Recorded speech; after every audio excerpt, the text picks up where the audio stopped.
Welcome to the exciting third episode of the Paragon's Lab series. Today, we're diving into the Markolian parallel, from building your own unique deck to revealing the secrets of gameplay and card harmony. We've got it all. And of course, we'll tackle the age-old debate, Lemieux or Catherine, who reigns supreme. Let's dive in.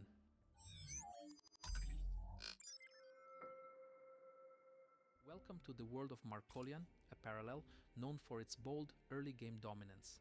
Harnessing its powers is key. So, let's meet the Markolian paragons. Acknowledging enemy presence. Hello.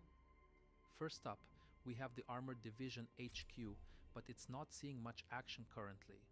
This paragon thrives on vehicle synergy. We'll delve into it in a dedicated video once it gains traction. Next up is Kathari, whose power truly glows when you play 2 units in a single turn, as she buffs the second one. In a Kathari deck, you should pack more 1 and 2 energy cards than in other Paragon's decks. Her true strength shines when your opponent's board is clear, allowing her to make direct attacks. Onwards to Lemieux, Master Commando, the trending pick at present. Yeah, hi. This Paragon leans heavily on the Assault keyword, which triggers when you attack your enemy during your turn. His passive ability, the 1/1 Vanguard Infiltrator, helps kickstart this condition early on, but Lemieux's real prowess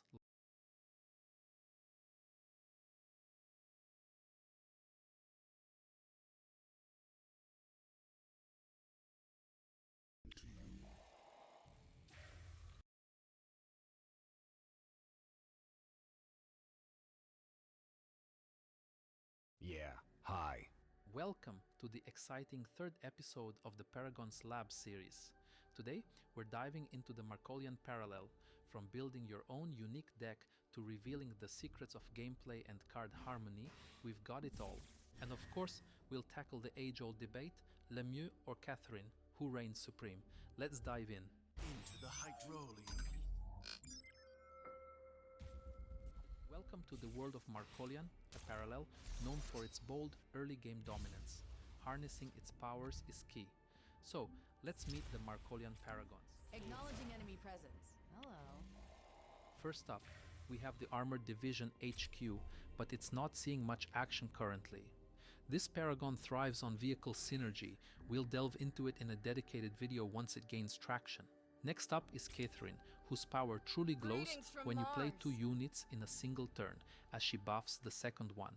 In a Kathari deck, you should pack more 1 and 2 energy cards than in other Paragon's decks. Her true strength shines when your opponent's board is clear, allowing her to make direct attacks. Onwards to Lemieux, Master Commando, the trending pick at present. Yeah, hi. This Paragon leans heavily on the Assault keyword, which triggers when you attack your enemy during your turn. His passive ability, the 1/1 Vanguard Infiltrator, helps kickstart this condition early on, but Lemieux's real prowess lies in his muster ability. With a wide board and an active assault, deploying Lemieux can decimate the opponent's strongest unit and buff your entire team. Ready to build your own unstoppable Markolian deck? Let's get to it. Let's start with some early game essentials. The heavy weapons team is key, designed to activate assault at each turn's start. The Trigger Happy Trooper serves the same function, boasting a solid 2/2 stat line. The Combat Veteran can quickly become a formidable force if left unchallenged, while the Unseen Commando stands as one of the most powerful 2 energy units, even post-nerf. The Can't Be Targeted keyword gives it a significant edge against nearly every parallel. Next, let's add some effects to our deck. Determined Assault is a reliable removal card, and self-inflicted damage often isn't a concern. The Neutron Bomb is a must for any Markolian deck, potentially dealing up to 6 damage for just 3 energy. The Solar Grenade is generally banked for dealing free damage. Please note that while Orbital Strike was a solid card at 4 energy, it's now 2 energy intensive for regular play. Now, let's look at cards that work well together. Crimson Fleet Machinist is a sturdy 1 energy unit that pulls a vehicle from your deck. A top vehicle choice is the Longbow Personnel Carrier, summoning 2 recruits if assault is triggered. At first, it might not seem mighty, but when combined with Fire Support Base and Grizzled Scout, our smaller units become a serious threat. This card combination could be your ticket to numerous victories. To boost your early game further, consider adding the 1 energy unit, Markolian Bannerman. It gets buffed when paired with the PS8 launcher. Another valuable card is Crackshot, an effective assault activator that dishes out impressive damage for its cost. The Lancer tank is a powerful standalone vehicle that's worth adding if you have it. Mercenary Gunslinger is a decent assault activator, but shines best in a Catharine's deck. Manipulation. Ray can sometimes be your only lifeline, but I'd suggest limiting it to a single copy in your deck. For those keeping up with the latest updates, there's a new champ in the parallel universe. Wong, Purveyor of Curiosities, is an absolute must for any deck. His effect is simply too powerful to ignore, drawing multiple cards and piling on the pressure on the board. Let's dive right in and explore the gameplay of the Markolian Parallel. By the way, you can find the deck code in the video description. If you've watched this far, make sure to hit like and subscribe. We're facing off against Shroud, a matchup that should lean in our favor. The real challenges for Markolian are Augencore and Earthen, known for their strong early game tempo. Our deck always wants the first move to activate Assault more easily. A pro tip, if you don't have a 1 energy unit during the mulligan, hunt for one aggressively. We can't afford to skip any turns.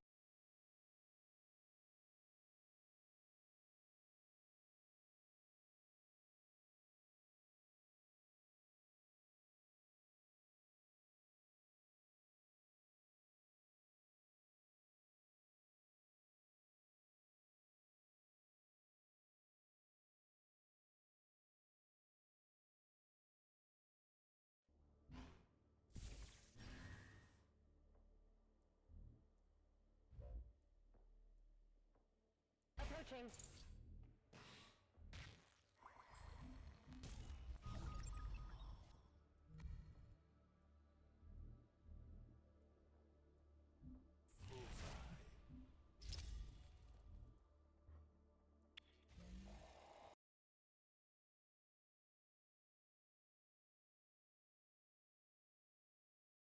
Turns as Markolian. As you can see, with little resistance from our opponent, we could have 6 units on the board by turn 3. This shows the power of buffing units in our deck, and you'll see the fire support base come into play soon. This game is an ideal demonstration of how your Markolian match should run. So far, everything has gone perfectly for us, but remember, not every game will roll out this smoothly. As you can see, I use the buffs on my units to trade with the opponent's units. This strategy often gives you an advantage, helping to further amplify your board state. Most often, Lemieux will be your strongest move on a 5 energy turn. Try to anticipate this and plan ahead for the best way to activate an assault. If you're leading on the board and have some defenders deployed, it's often best to prioritize direct or face damage over trading. This strategy ensures we don't miss any damage, since our units can be easily guarded by a defender. But remember, in parallel, if a buffed unit with 1 health loses its buff because the buffing creature dies or the buff from Lemieux passes, your unit will also die. Keep that in mind while trading. Now, you can see how the Grizzled Scout works, boosting attacks before units strike. As this game wraps up, you've seen the power and aggression of a well-handed Markolian. Good luck with your own ranked matches, and don't forget to check out our other videos in the parallel universe. Enjoy the game.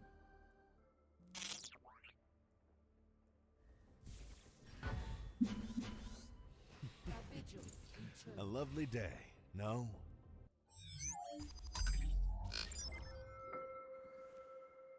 Welcome back to the Paragon's Lab series.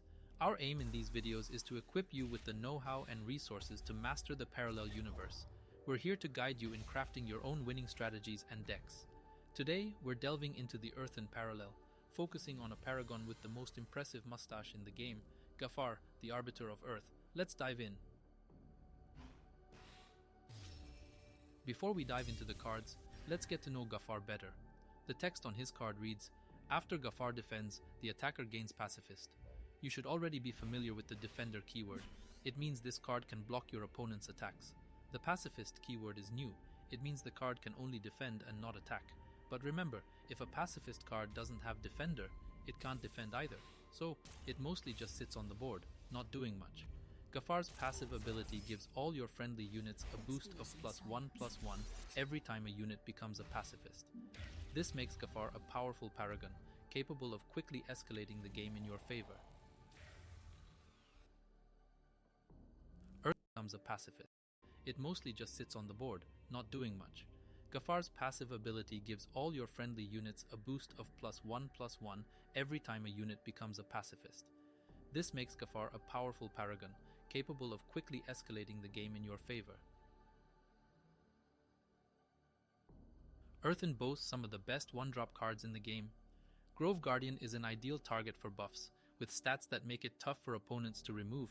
Then there's the Steward of the Garden, whose amazing ability gives you 1 energy at the start of your turn. If you play it first, you're guaranteed to have 3 energy on your next turn, and there's no counter to it in the game. And what a card we have to play with 3 energy. Meet the Dauntless Axeman, one of the most formidable cards in the game. This 5/5 unit for 3 mana has a unique attuned mechanic. It enters the board in a dormant state, gaining Pacifist, which triggers Gafar's passive ability. That's already a high power level, but there's more. When it awakens on the next turn, if it gets destroyed, it goes straight into your bank, boosting your energy counter. The Dauntless Axeman is an extraordinary card, and we're pretty sure it won't see a nerf in the next balance patch. Let's jump into the game for a moment. Sometimes the cards we've just discussed might be all you need to win a game. There's hardly anything more powerful than the Steward of the Garden and Dauntless Axeman combo when going first. So, during the mulligan phase, remember this and actively look for these cards. In this game, things got out of control very quickly. If you've been paying attention, you'll notice that I've just banked an EMP Shockwave, a card often referred to as a technical card because it's only useful in certain situations. It can remove all relics or upgrades, making it a potent weapon mainly against Augenkor. However, against Kathari it's rarely needed. This game was looking uncertain until I saw my top deck. It looks like we've managed to pull off the most overpowered opening in the current state of Parallel. The fact that the Steward of the Garden is buffed allows us to easily trade with the opponent's Valerusi striker. It's simply amazing how much the 0/4 stat line improves when you buff it. And did you see what card we drew at the end of the turn after banking?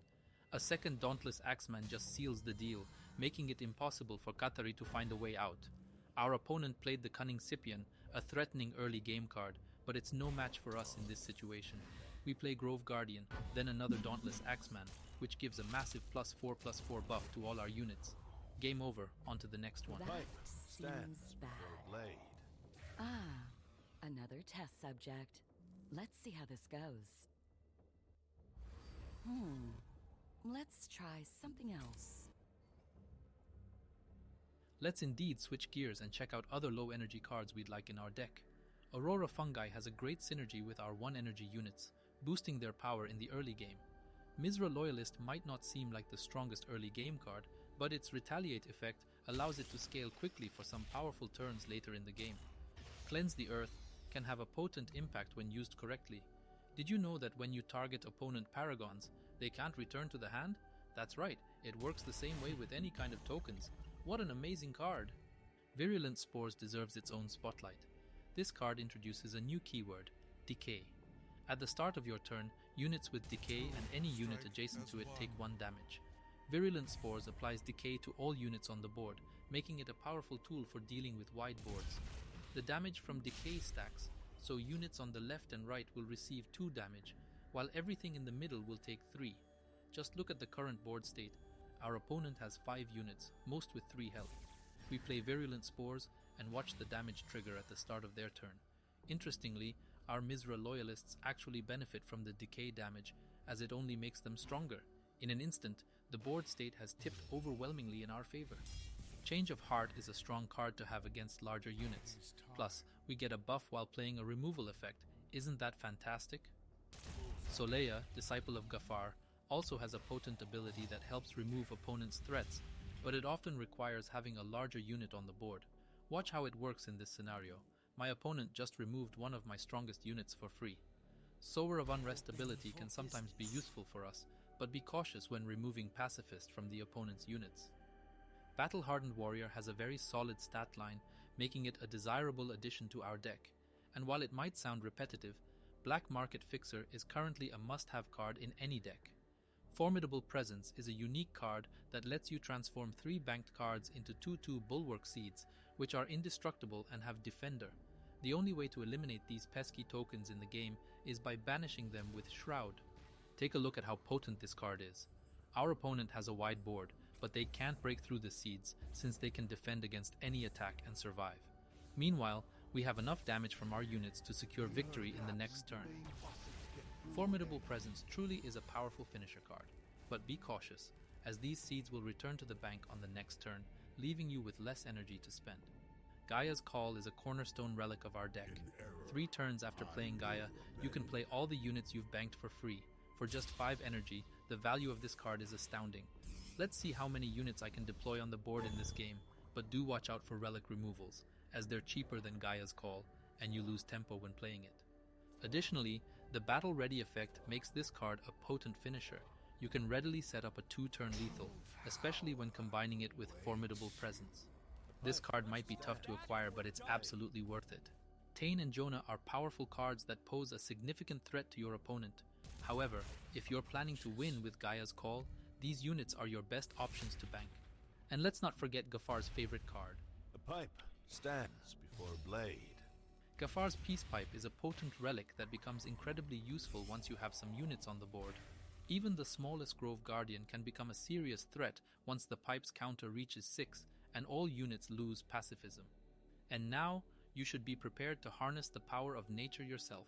We'll put the deck code in the description, but remember, the most fun part of Parallel is building your own decks and getting creative. I hope this guide was helpful, and if you enjoyed it, check out our guide to Freydis and subscribe to the channel so you don't miss new ones. And always remember, Power lies in peace.